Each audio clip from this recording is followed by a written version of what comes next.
Bonjour, c'est Ursula encore. On est le 24 mars 2019. Alors, je viens sonner la trompette aujourd'hui encore. Je viens nous encourager à être toujours victorieux dans le Seigneur. Alors, la Bible dit que toute arme forgée contre nous est sans effet.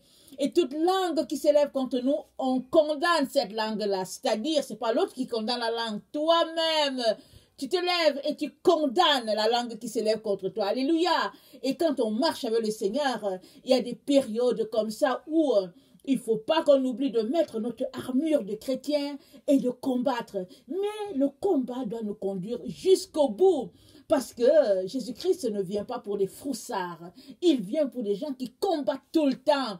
Alors l'ennemi peut t'assailler de partout. Mais toi, tu dois garder les yeux fixés sur Jésus-Christ et continuer ton combat. Alléluia. Alors aujourd'hui, je viens continuer sur toujours l'enseignement sur la sagesse. Et il y a un temps où la sagesse va arrêter d'appeler. Alors aujourd'hui, le titre de l'exhortation, c'est « Jusqu'à quand aimerez-vous la stupidité ?» Jusqu'à quand aimeras-tu la stupidité? Alors, la stupidité, ça équivaut à être insensé, ça équivaut à de la folie, ça équivaut vraiment à un comportement déraisonné et puis déréglé. Alors, mais la sagesse, comme on l'a vu hier, elle appelle juste les stupides et les insensés. Ce n'est que eux qu'elle appelle. Elle n'appelle pas tout le monde.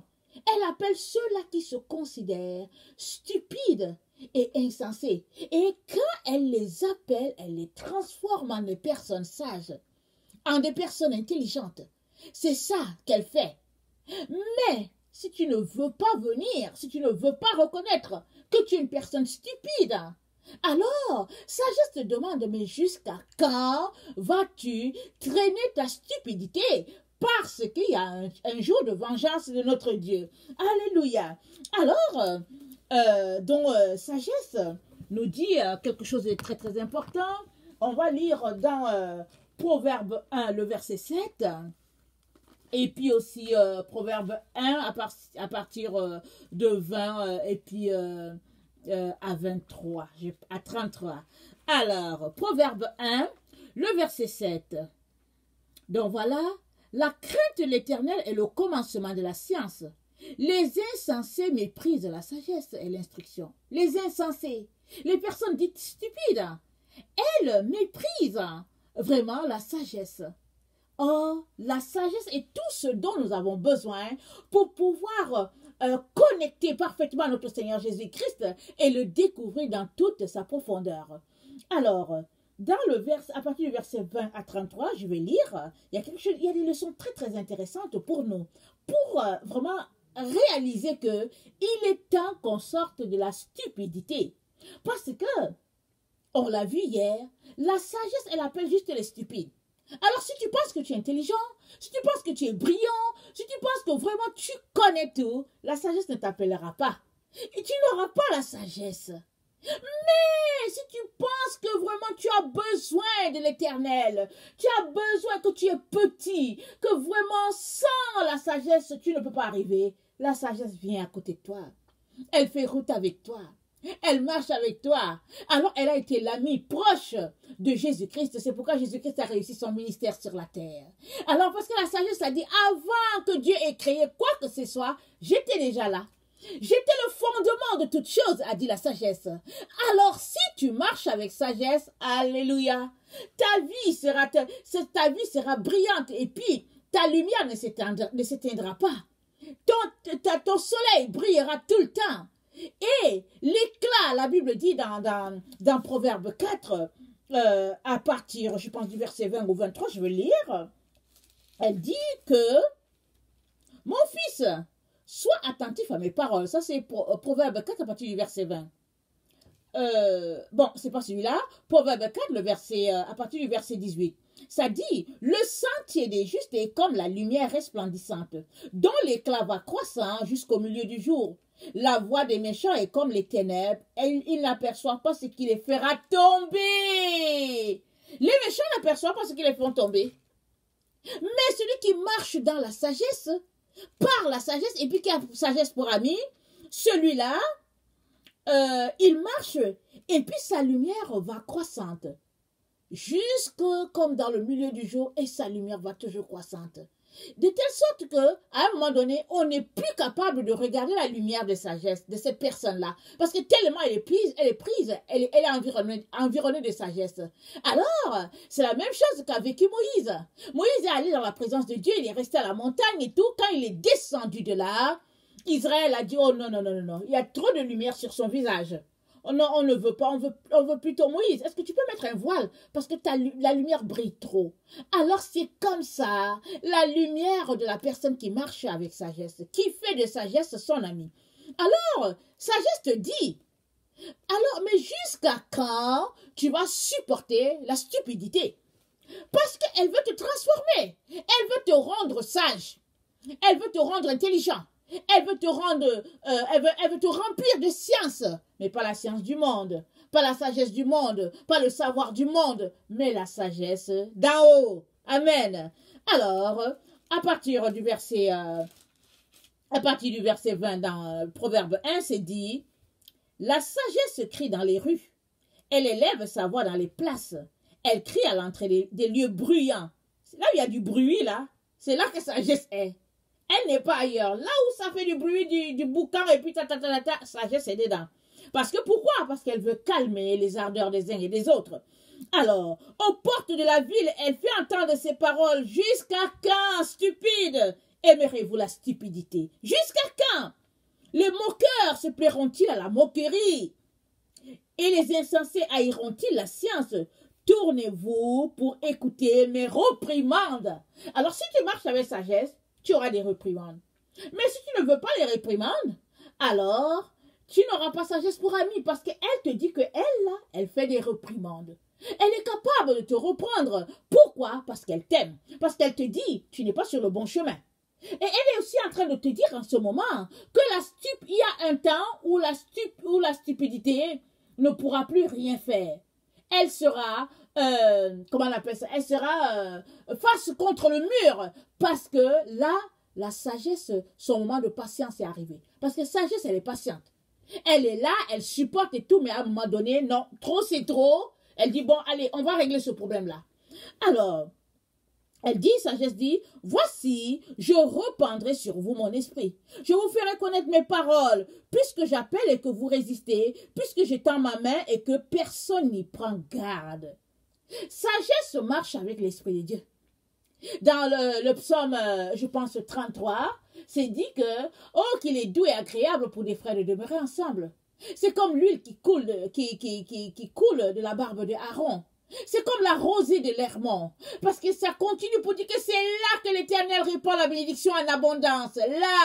Là où il y a l'huile de l'Éternel. Et sagesse te dit que si tu marches avec elle, elle te donnera son esprit. C'est l'Esprit Saint, l'Esprit de la colombe, parce que Jésus a marché avec la sagesse. Quand Jésus est venu pour se faire baptiser, Jean-Baptiste a dit, oh non, non, non, s'il te plaît, pas toi. Jésus-Christ il a dit, oh non, laisse donc faire, que l'Écriture puisse s'accomplir. Et Jean-Baptiste n'a plus résisté à Jésus. Jésus est entré pour se faire baptiser. Et quand il est sorti de l'eau, oh, l'Esprit Saint était là. Parce que l'Esprit Saint marche avec sagesse. Si l'Esprit Saint est là, c'est parce que sagesse était déjà là. Depuis la fondation, avant la fondation, comme a dit sagesse, j'étais là. Alors sagesse était avec Jésus. Et quand Jésus est entré dans l'eau pour accomplir la parole de Dieu, la colombe est venue, symbole du Saint-Esprit. Le Saint-Esprit est toujours avec ceux-là qui recherchent la sagesse. Pourquoi? Parce que le Saint-Esprit veut leur donner toute la gloire que Dieu leur a donnée et le Saint-Esprit veut les aider à accomplir ce qu'ils sont venus faire sur la terre. Mais qui résistera aux élus de Dieu? Alors qui s'opposera à eux parce qu'ils ont été appelés. Et sagesse est là à côté de ceux qui sont appelés. Elle combat leur combat. Elle vit vraiment la victoire avec eux et elle veut les amener jusqu'au bout parce que sagesse est un bon ami, surtout qu'elle se fait des réprimandes. Amen.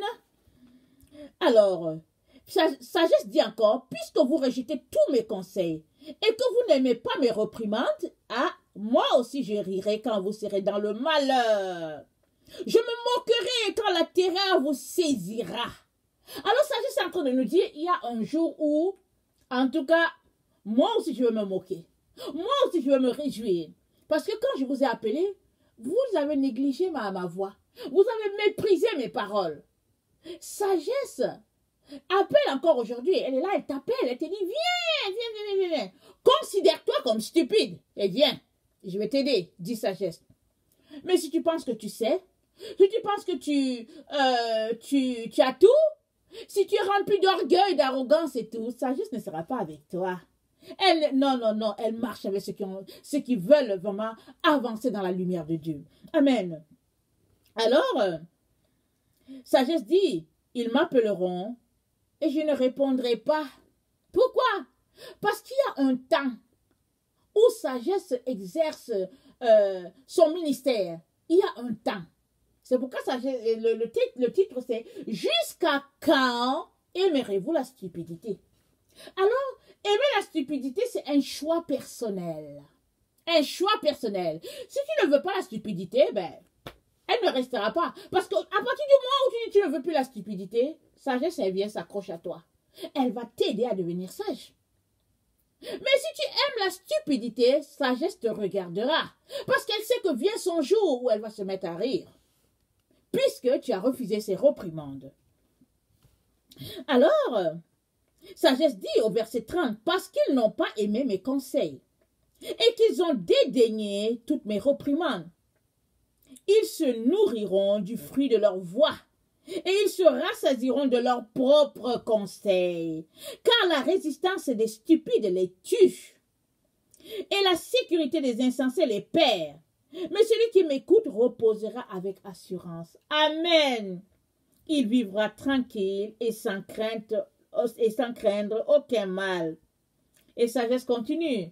Dans Proverbe 2, mon fils, si tu reçois mes paroles, et si tu gardes avec toi mes préceptes, si tu rends ton oreille attentive à la sagesse, et si tu inclines ton oreille à l'intelligence, oui, si tu appelles la sagesse, et si tu élèves la voix vers l'intelligence, si tu la cherches comme l'argent, si tu la poursuis comme un trésor, alors tu comprendras la crainte de l'Éternel. Amen. Amen. Et tu trouveras la connaissance de Dieu.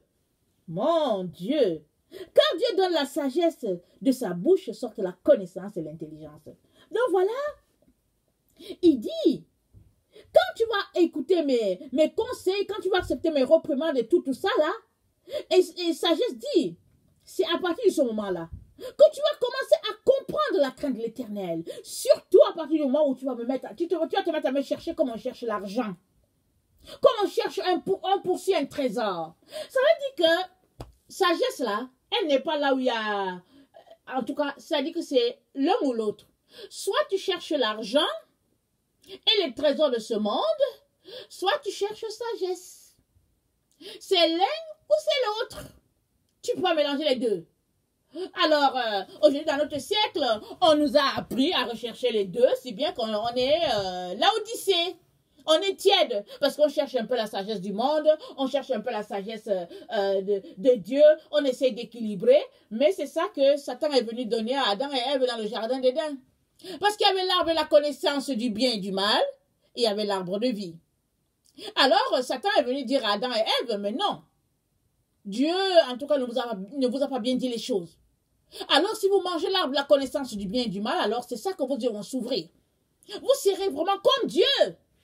Et c'est ça qui perdure encore aujourd'hui.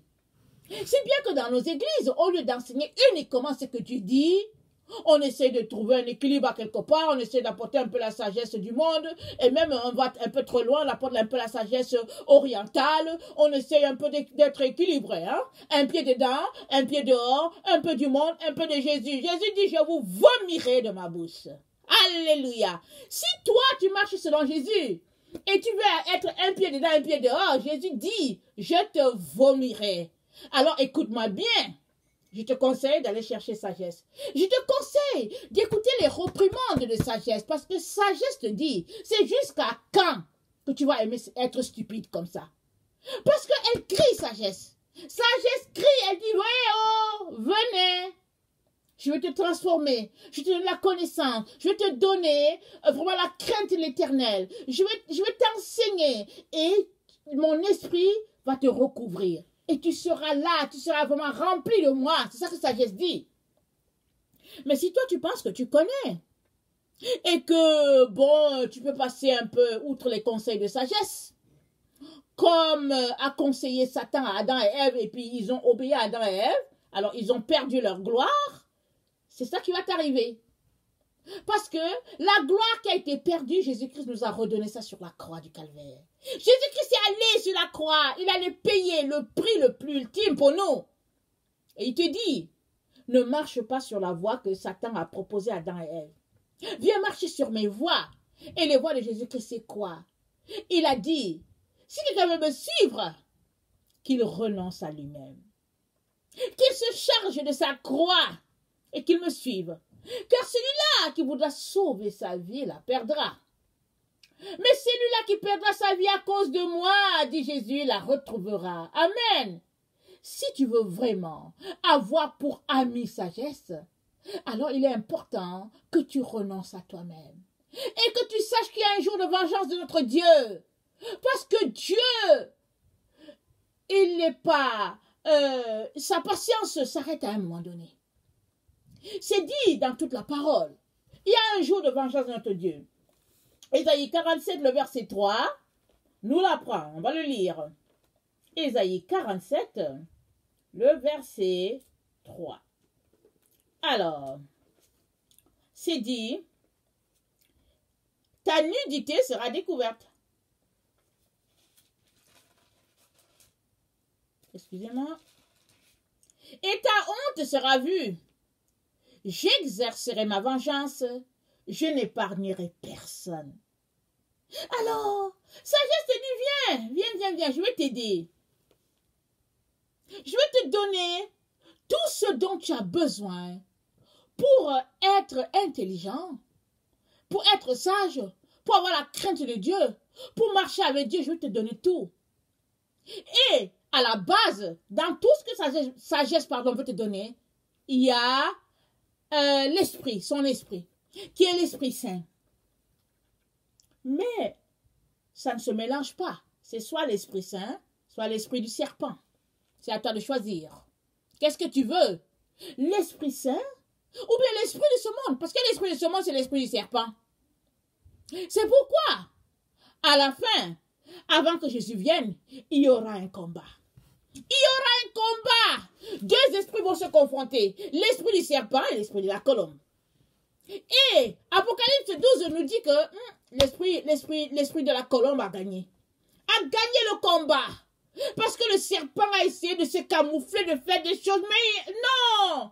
Sagesse a permis aux enfants de Dieu de voir. Et ils ont fait que d'en haut où il se trouve, Satan est descendu. Il a été traîné dans ce monde. Il est descendu des cieux. Il est venu. Pourquoi? Parce que les enfants de Dieu qui marchent avec sagesse l'ont vaincu. Ils l'ont vaincu par la parole de leur témoignage et le sang de l'agneau. Parce qu'ils ont passé le temps à crier. Et ils passent le temps à crier pour dire répentez-vous. Répentez-vous, le roi de gloire arrive. Alors si tu ne crois pas, tu ne crois pas. Mais si tu crois, alors sagesse te dit sors de la stupidité. Si tu ne crois pas, sagesse te dit qu'il y a un jour de vengeance de l'Éternel. Je viens te conseiller de croire. Je viens te conseiller de croire parce que Jésus est là, il frappe à la porte. Son temps est là, son temps est là. Ne te laisse pas berner, ne te laisse pas tromper, ne te laisse pas voler ton salut, s'il te plaît. Jésus est à la porte. Tu as besoin de t'apprêter. Jésus-Christ ne vient pas chercher tout le monde, hein. Ne perds pas ton temps à aller dimanche après dimanche à l'église en te disant que tu vas à l'église et puis Jésus qui va venir te chercher. Oh non, ça ne marche pas comme ça. Les gens ont dit ça, mais ce n'est pas ça la vérité. Jésus-Christ vient chercher son épouse.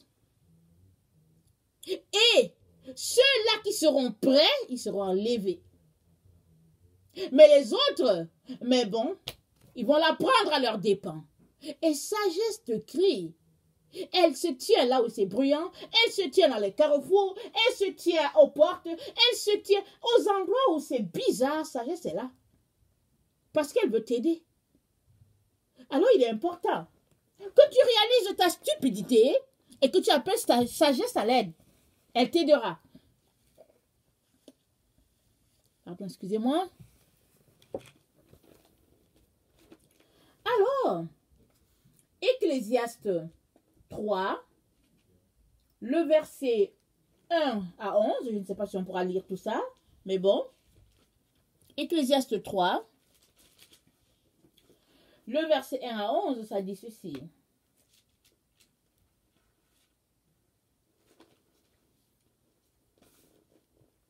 Il y a un temps pour tout, un temps pour toutes choses sous les cieux, un temps pour naître et un temps pour mourir, un temps pour planter, un temps pour arracher ce qui a été planté, un temps pour tuer, un temps pour guérir, un temps pour abattre, un temps pour bâtir, un temps pour pleurer, un temps pour rire, un temps pour se lamenter, pardon, un temps pour danser, un temps pour lancer des pierres et un temps pour ramasser les pierres, un temps pour embrasser et un temps pour s'éloigner des embrassades, un temps pour chercher, un temps pour perdre, un temps pour garder et un temps pour jeter, un temps pour déchirer, un temps pour coudre, un temps pour se taire et un temps pour parler, un temps pour aimer, un temps pour haïr, un temps pour la guerre et un temps pour la paix.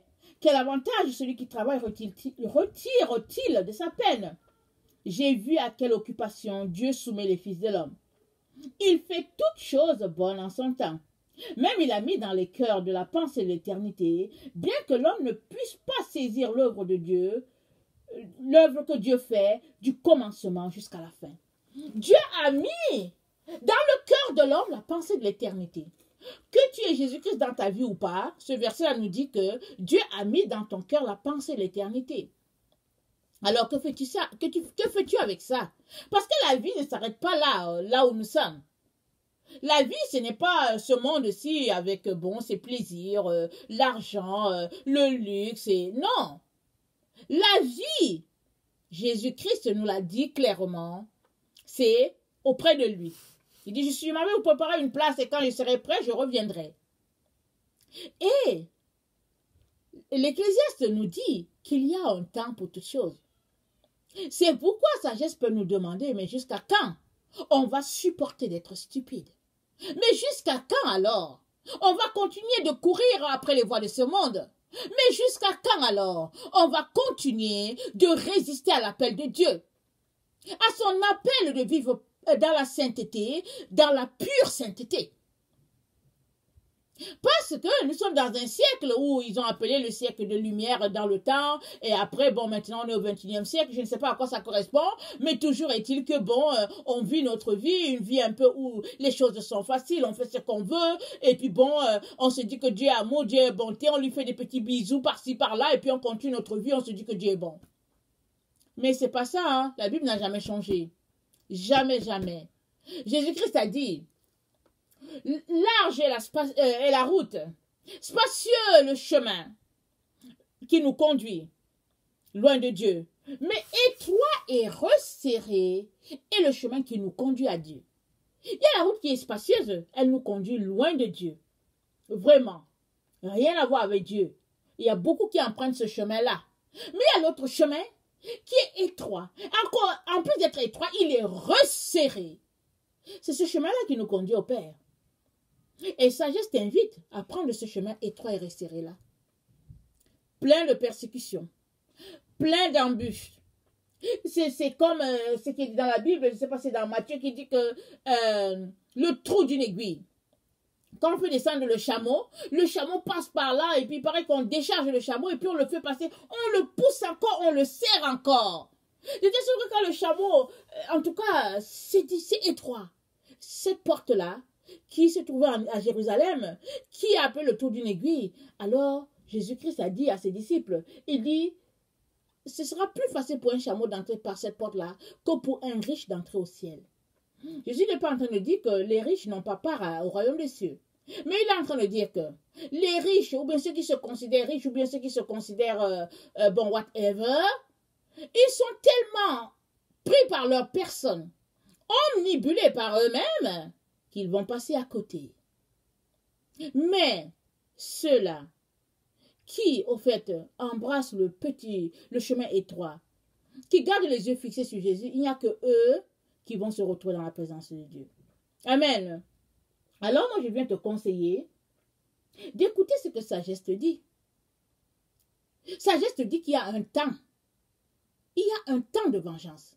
C'est pourquoi elle te demande, mais jusqu'à quand tu vas continuer sur la voie que tu as embrassée, la voie de la stupidité, la voie de l'hypocrisie, la voie du mensonge, la voie vraiment de ce monde, la voie de... Je ne sais pas quoi dire. Jusqu'à quand? Te pose la question, sagesse. Elle te dit jusqu'à quand?